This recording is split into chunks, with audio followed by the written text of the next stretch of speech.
Eh bien bonjour à tous et bienvenue dans cette nouvelle vidéo. Alors aujourd'hui on va parler d'un sujet qui me tient particulièrement à cœur puisque ça va être à la fois mon métier mais aussi c'est mon quotidien maintenant, c'est de parler d'écologie. Alors croyez-moi d'expérience, si vous allez dans la rue demander aux gens pour eux qu'est-ce que l'écologie, vous allez être très surpris des réponses. Eh bien parce que beaucoup de fois il y a une confusion entre l'écologisme qui est le mouvement politique que maintenant j'ai plus besoin de vous détailler vu qu'il est surmédiatisé et l'écologie qui est en fait une science. Alors oui, l'écologie c'est une science du domaine de la biologie, une science qui va étudier les interactions et essayer d'expliquer pourquoi est-ce qu'un individu est là et pourquoi est-ce qu'il survit dans ce milieu. Alors c'est très intéressant d'en parler en milieu tropical parce qu'il y a une biodiversité impressionnante. Je vous renvoie à ma première expédition en milieu tropical où on faisait un peu un constat ensemble. Eh bien cette biodiversité va interagir beaucoup plus intensément et c'est pour ça que le milieu tropical est vraiment hyper intéressant du point de vue de l'écologie. Alors comme toute science appartenant à la biologie, eh bien l'écologie se base sur des concepts fondamentaux que je vais vous expliquer et vous illustrer au travers de cette vidéo pour que vous ne confondiez plus écologisme et écologie.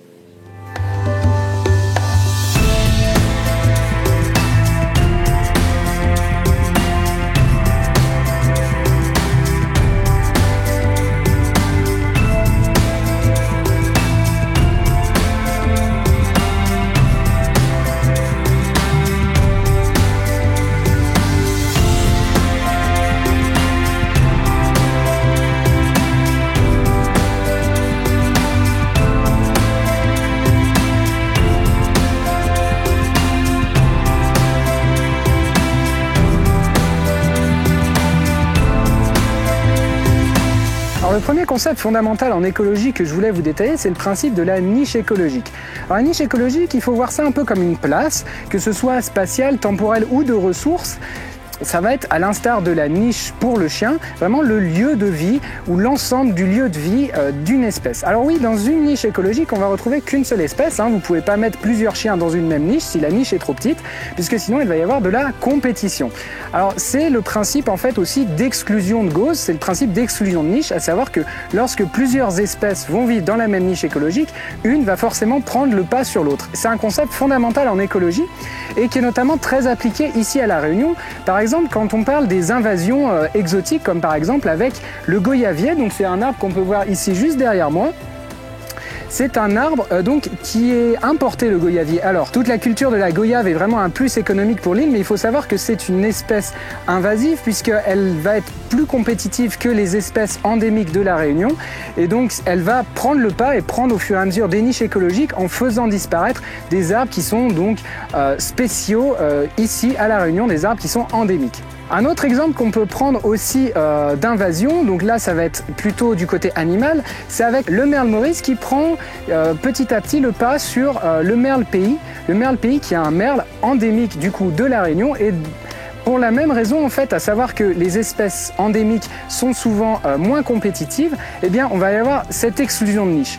Alors tout cela, si je vous en parle, c'est parce que c'est vraiment ce qui fait l'écologie, à savoir l'interaction entre les différentes espèces et c'est ce qui est étudié d'un point de vue scientifique, comment est-ce que les espèces se répartissent dans l'espace, comment les dynamiques des espèces se font et donc c'est ça l'écologie.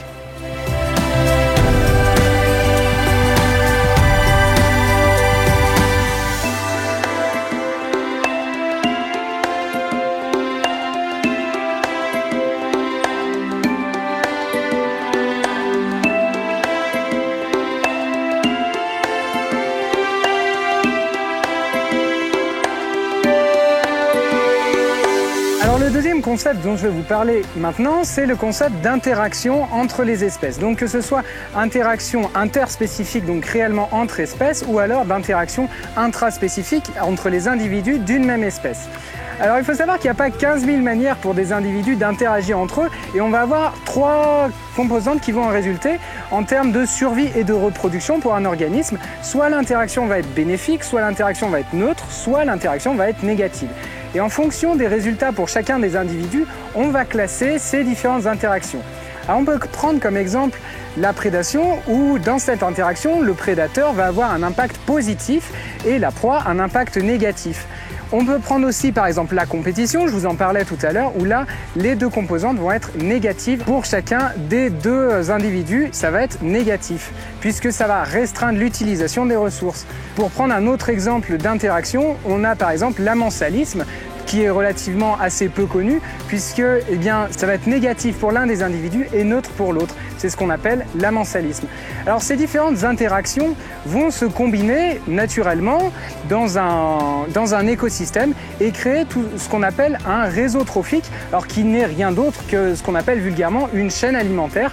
Mais c'est tout ce qui va relier les individus entre eux. Ces interactions vont créer donc toute l'écologie qui est la science des interactions entre les individus.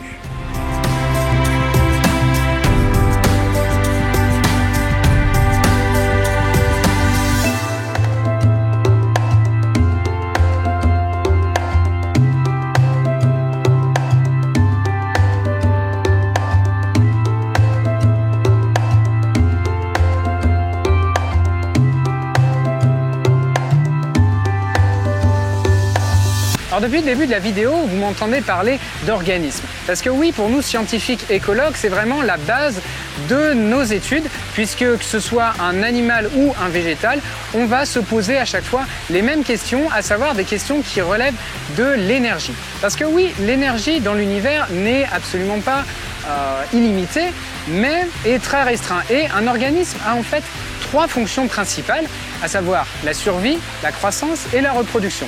Et donc, face à tout ça, il a un quota d'énergie qui n'est pas infini et il va donc devoir allouer de l'énergie à un poste plutôt qu'un autre. Et c'est justement ce qui va entraîner tous les problèmes d'écologie, comme par exemple le changement de niche écologique, l'apparition de nouveaux comportements, le développement de nouvelles interactions par exemple. Donc c'est vraiment ce qui est la base de l'écologie.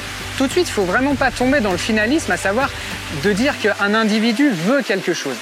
Un organisme, en fait, ne veut pas au sens de la volonté telle qu'on l'entend, nous, humains, mais vraiment, il est contraint, en fait, par la biologie et par l'énergie disponible, et c'est ce qu'on va appeler les capacités, en fait, métaboliques.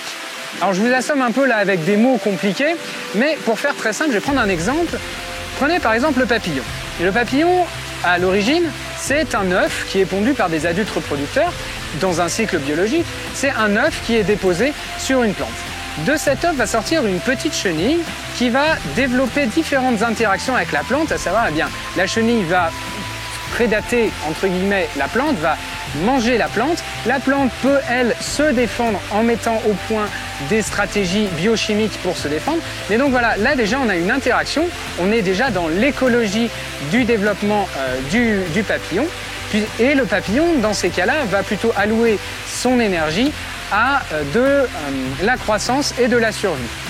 Lorsque l'énergie va être suffisamment emmagasinée au sein de la chenille, quelques réponses hormonales vont déclencher la nymphose, à savoir la formation de la chrysalide, dans laquelle, en fait, ici, on va vraiment avoir des processus extrêmement complexes de croissance, de remaniement physiologique de l'animal.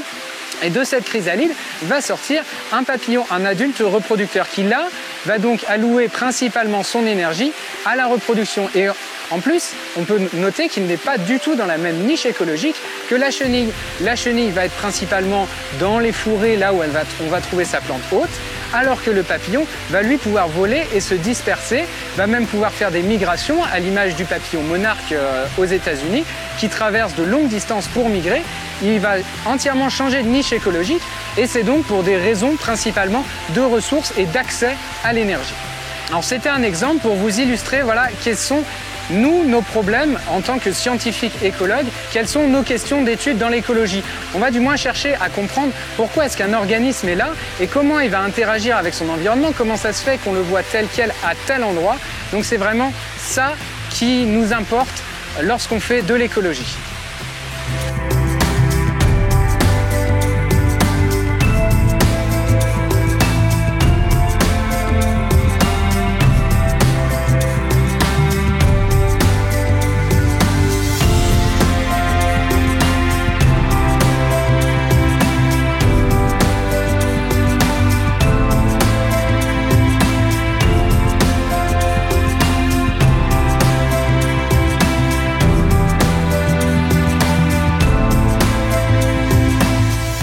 c'est déjà la fin de cette vidéo. Alors j'espère que je vous ai pas trop assommé avec des termes un peu scientifiques. Cette vidéo était quand même assez tournée concept parce que bon, on va arriver là au début de la période qui va être intéressante au niveau biologie et écologie justement, mais je comptais absolument faire cette vidéo avant de commencer les grosses, on va dire, expéditions, parce que j'ai remarqué que beaucoup de fois, les journalistes, dans les médias en général même, eh bien, ils confondent vraiment écologie et écologisme et que comme le terme est un peu tourné à tort et à travers, eh bien, des fois, nous, scientifiques, écologues, qui pratiquons la véritable écologie scientifique, eh bien, on se retrouve des fois avec des compromis lorsqu'on parle et je voulais vraiment éloigner voilà, toute la tournure économico-politico-sociale, on va dire, de mes propos. Puisque moi je suis avant tout scientifique et les messages que je veux vous faire passer dans ma vidéo, c'est vraiment des messages scientifiques et non pas orientés vers un discours politique ou autre. Donc voilà, n'hésitez pas à liker, à vous abonner pour me suivre pour mes prochaines vidéos. Maintenant vous savez à peu près ce à quoi vous attendre, donc je vous promets que les prochaines seront plus tournée expédition. Maintenant vous pouvez saisir un peu le fond de mes propos. N'hésitez pas surtout à partager cette vidéo parce que j'ai tendance à le dire assez souvent, la science ne vaut que s'il est partagé par tous et donc vraiment ce serait cool de pouvoir sensibiliser un maximum de monde à ce qu'est réellement l'écologie et ne plus faire l'erreur. Et d'ici la prochaine expédition, eh bien, partez à l'aventure!